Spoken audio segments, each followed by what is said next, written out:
مسلمان لڑکیاں غیروں کے ساتھ بھاگ رہی ہیں میرے پیارے بھائی. کشن گنج سے لے کر کے کٹیہار سے لے کر کے پٹنہ سے لے کر کے بنارس اور مئو سے لے کر کے دلی اور ممبئی تک بہت برا حال ہے میرے بھائی. ہوٹلوں کے کمروں میں اب غیر مسلم لڑکوں کے ساتھ برقع اور نقاب پہننے والی مسلمان لڑکیاں جا رہی ہیں. اپنی عزت ہی کا سودا نہیں کر رہی ہیں، اپنے ایمان تک کا سودا کر رہی ہیں. اور اسلام کے دشمنوں نے پوری پلاننگ کے ساتھ ایک مشن چلایا ہے مسلمان لڑکیوں کو پھنسانے کا. چونکہ مسلمان لڑکے تو گٹکھا کھانے میں بزی ہیں، مسلمان لڑکے تو آوارہ گردی کرنے میں بزی ہیں، مسلمان لڑکوں کو پڑھائی لکھائی سے کچھ خاص مطلب ہے نہیں. تو مسلمان لڑکیاں جو کالجوں میں پڑھ رہی ہیں، جو یونیورسٹی میں پڑھ رہی ہیں، جو اعلیٰ تعلیم حاصل کر رہی ہیں، انہیں پیار اور عشق کرنے کے لیے غیر مسلم لڑکے زیادہ اچھے سمجھ میں آ رہے ہیں، زیادہ مناسب سمجھ میں آ رہے ہیں. اور یہی وجہ ہے کہ بڑے شہروں سے لے کر کے چھوٹے شہروں تک آج مسلمان لڑکیاں ایک بڑی تعداد میں غیر مسلم لڑکوں کے جال میں پھنس رہی ہیں. اور ایسے بھی کیس آئے ہیں کہ غیر مسلم لڑکے نے شادی کی، اس کو اسلام سے نکالا، اس کو مرتد بنایا، اس عورت کو کافر بنایا، اس کے ایمان کو بھرشٹ کیا، اس کے ایمان کو ختم کیا، اور اس کے بعد اس کے ساتھ اپنی ہوس کو پورا کیا، اور اس کے بعد اسے بڑی بے دردی سے قتل بھی کر دیا، اس کی جان بھی لے لی. یعنی ایمان سے بھی ہاتھ دھو رہی ہیں اور جان سے بھی ہاتھ دھو رہی ہیں. میرے پیارے بھائیوں، اگر آپ کے گھر میں بھی بیٹی پل رہی ہے، اگر اللہ نے آپ کو بھی لڑکی دی ہے، بیٹی دی ہے، تو یاد رکھو بیٹی کا باپ ہونا یہ بہت بڑی بات ہے. اللہ تعالیٰ نے اگر آپ کو بیٹی دیا ہے، آپ ایک بیٹی کے باپ ہیں، اگر آپ ایک بیٹی کی ماں ہیں، تو اللہ نے آپ کو بہت اونچا مقام دیا ہے. اللہ کے نبی فرماتے ہیں من آل جاریتین حتی تبلغا، جس نے 2 بیٹیوں کی پرورش کی، جس نے 2 لڑکیوں کو پالا یہاں تک کہ وہ لڑکیاں جوان ہو گئیں، لڑکیوں کو جوان ہونے تک ان کو پالا پوسا، ان کا حق ادا کیا. اللہ کے نبی فرماتے ہیں جاء یوم القیامت انا وہوا کہاتین، آپ نے اپنی دونوں انگلیوں کو دکھا کر کے فرمایا کہ دونوں لڑکیوں کو پالنے والا، چاہے وہ ماں ہو چاہے وہ باپ ہو، وہ کل قیامت کے دن اپنے نبی کے ساتھ آئے گا. جیسے یہ دونوں انگلیاں ایک دوسرے کے ساتھ ہیں، لڑکیوں کو پالنے والا اور لڑکیوں کی صحیح پرورش کرنے والا کل قیامت کے دن اپنے نبی کے ساتھ رہے گا. میرے پیارے بھائیوں، لڑکی کو اللہ نے اگر آپ کو لڑکی کا باپ بنایا ہے، آپ کے گھر میں آپ کی بیٹی ہے، تو آپ بڑے خوش نصیب ہیں. اللہ نے آپ کو جنت میں جانے کا ایک موقع دیا ہے. مگر میرے پیارے بھائیوں، یہ بیٹی ایک بہت بڑا امتحان بن کر کے بھی آپ کے گھر میں آتی ہے. اس بیٹی کی صحیح تربیت کرنا ہے، اس بیٹی کو زمانے کی نگاہوں سے بچانا ہے، اس بیٹی کو غلط راستے پر جانے سے بچانا بھی آپ کی ڈیوٹی، آپ کی ذمہ داری ہے. جاننا چاہتے کہ بیٹی کتنا بڑا امتحان ہے؟ آئیے ایک واقعہ آپ کو سناتا ہوں. بخاری اور مسلم کی روایت ہے، اماں عائشہ فرماتی ہیں ایک دن میں گھر میں بیٹھی ہوئی تھی، ایک مانگنے والی عورت آتی ہے، سائلہ آتی ہے. اس نے مجھ سے کچھ کھانے کو مانگا. اس عورت کے ساتھ 2 چھوٹی چھوٹی بچیاں بھی تھی، 2 چھوٹی چھوٹی لڑکیاں بھی تھیں.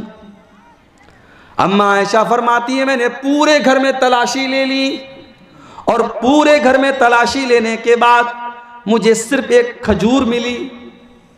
میں نے وہ کھجور اٹھا کر کے اس عورت کو دے دیا. آج ہمارے گھر میں لاکھوں ہوتا ہے، لیکن اللہ کے راستے میں سینکڑوں دینا بھی ہمیں پہاڑ گزرتا ہے. ایسا لگتا ہے کہ ہمیں دل پر چھری چلا کر کے ہم اللہ کے راستے میں پیسہ دیتے ہیں. میری ماں بہنوں، حضرت عائشہ نے وہ ایک کھجور جو گھر میں رکھی تھی اس کو بھی یہ سوچ کر کے نہیں چھوڑا کہ میں کیا کھاؤں گی، اپنی فکر نہیں ہے. دروازے پر ایک سائلہ آئی ہے، مانگنے والی آئی ہے، حضرت عائشہ نے وہ کھجور اٹھائی اور اس عورت کو دے دیا. اب ذرا غور سے سننا، بخاری کے الفاظ ہیں، اس عورت نے کھجور کو لیا، فشقھا اثنتین، اس کے 2 ٹکڑے کر دیے، آدھا ایک بچی کو دے دیا، آدھا ایک بچی کو دے دیا، دونوں بچیوں کو اس عورت نے کھجور کے 2 ٹکڑے کر کے دے دیے، وَلَمْ تَأْكُلْ مِنْهَا شَيْئًا، اور خود اس عورت نے کچھ نہیں کھایا۔ جب وہ عورت چلی گئی، حضرت عائشہ یہ منظر دیکھ کر کے بہت متاثر ہوئیں۔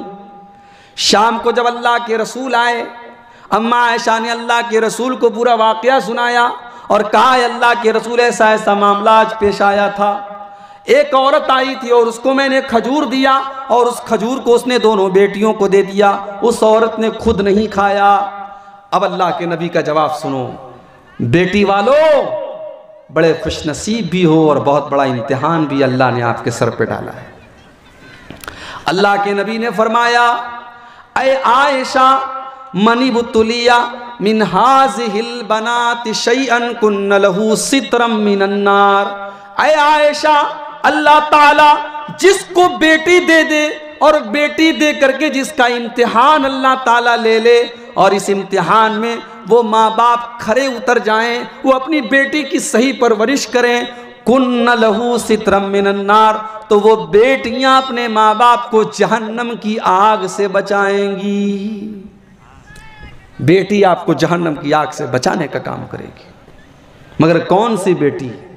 وہ بیٹی جس کو آپ نے نمازی بنایا ہے، وہ بیٹی جس کو پتا ہے کہ اس کا دوپٹہ اس کے سر پہ ہونا چاہیے، وہ بیٹی جس کو اپنی سیمائیں اور اپنی حدیں پتا ہے، وہ بیٹی جو کسی سے عشق اور پیار کے چکر میں نہیں پڑتی ہے بلکہ اپنی شرمگاہ کی، اپنی عزت و آبرو کی حفاظت کرتی ہے۔ میری ماں بہنوں، آپ کو تو اللہ تعالیٰ نے ویسے بھی جنت میں جانا آپ کے لیے بڑا آسان کر دیا ہے۔ عورت کو جنگ میں نہیں جانا ہے، جہاد کے میدان میں عورت کو جانا نہیں ہے، عورت کو خرچہ کرنے کی کوئی ذمہ داری بھی اسلام نے نہیں دی ہے۔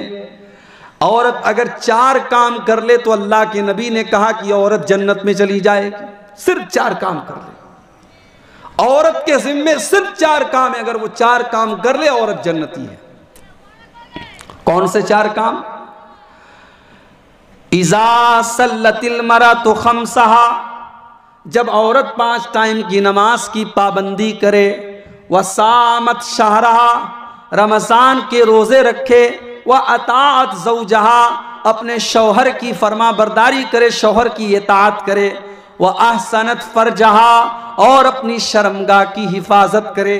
یہ 4 کام اگر عورت کر لے، اللہ کے نبی فرماتے ہیں دخلت من ای ابواب الجنت شاءت، عورت جس دروازے سے چاہے وہ جنت میں چلی جائے گی۔ بس یہ 4 کام اپنے اندر پیدا کر لے، نماز کی پابندی کرے، رمضان کے روزے رکھے، شوہر کی اطاعت کرے اور اپنی عزت و آبرو کی حفاظت کرے۔ مگر یہ 4 کام آج ہو کہاں رہے میرے بھائیوں؟ آج آپ چراغ لے کے ڈھونڈو تو شرم و حیا والی اور اپنی عزت و آبرو کی حفاظت کرنے والی عورتیں آپ کو ملیں گی، ورنہ سماج بہت بے حیائی کی طرف جا رہا ہے۔ کوئی گھر نہیں بچا ہے، کوئی گاؤں نہیں بچا ہے، کوئی خاندان نہیں بچا ہے جہاں آج لو اور افیئر نہ چل رہا ہو، جہاں لڑکی کا کوئی بوائے فرینڈ نہ ہو اور لڑکے کی کوئی گرل فرینڈ نہ ہو۔ آج یہ کلچر شہر میں نہیں، یہ گاؤں میں بنتا چلا جا رہا ہے، اور آج گھروں میں یہ بے حیائی میرے بھائیوں آ چکی ہے۔